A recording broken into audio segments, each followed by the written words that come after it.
We're here today to talk about and learn how to come out of a rotating backward somersault onto your head. Before knowing how to physically come out, the proper order or the sequence of the come out is important to understand. We want to follow the FILO or LIFO rule. That's a good acronym to write down in your diving notebook. FILO means first in, last out. LIFO is last in, first out. When we are creating rotation in the backward direction, the piece of our body that is the last one coming in is the feet. So if the feet are the last thing coming in, then the feet must be the first thing coming out.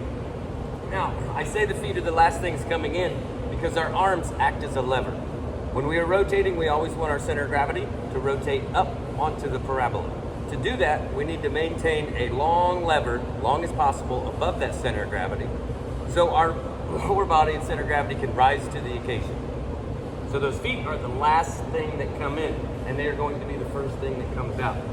Now, our come out is broken down into 4 different parts. A lot of people may coach only 3 parts. The initial part is the kick. We call these kickouts, not just a back tuck come out. It's called a kickout for a reason. Before we get into the first action, you want to make sure that the divers work on squeezing tight before their kick. The tighter the tuck, the tighter the kick. Tighter the pike, the tighter the kick. So we always want to squeeze tight first to initiate that. The next action is actually going to be through the knees and elbows, and it becomes a knee kick or a target kick. That target is usually, most of the time, going to be placed somewhere around your high spot, which is 10 degrees above vertical for takeoff. Now, once we place our feet, we then get to open our hips. That is the layback action. So the first action is knee kick, then we lay back. This is called 1, 2, 3, 4 in our kickout series. The next action past the knees and the hips is the look. On our heads, on the look, we want to look back far enough without bridging our shoulders off the mat. It's actually good if you can do it on a raised mat with your shoulders at the edge and your head just off the end. That way you can have a natural look back and the ears will line up over the shoulders instead of drawing back behind the shoulders, which is a common mistake. So first action is the knee kick. That's our 1, 2. 3, 4 is through the hips. That's the layback action. We always kick out no matter what direction to the front side. So anytime your coach may say, what side?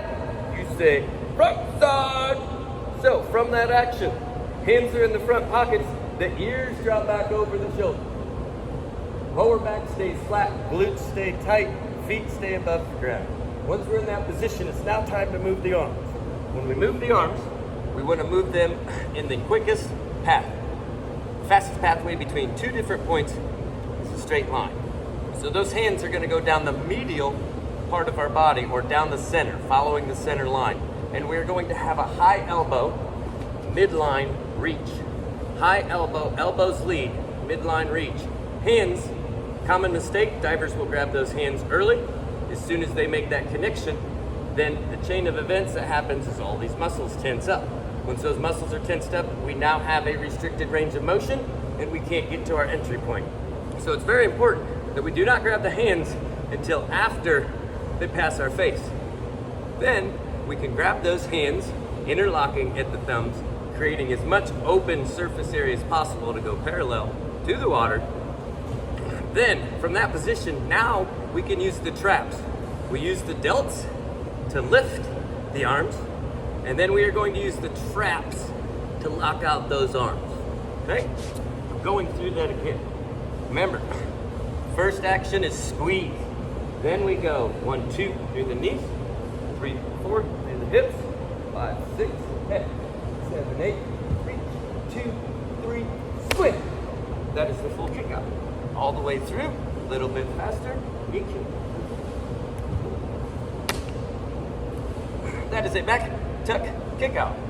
Now, when we want to work on placing those feet, knowing where to target our feet, we can use a partner or we can use a mat that's extended up. and we can do what we call CandleStick Pop Ups. Now I can hit that front side all the way through, also kicking more closely to where my actual target would be 10 degrees above horizontal from takeoff. Come in on that. Back.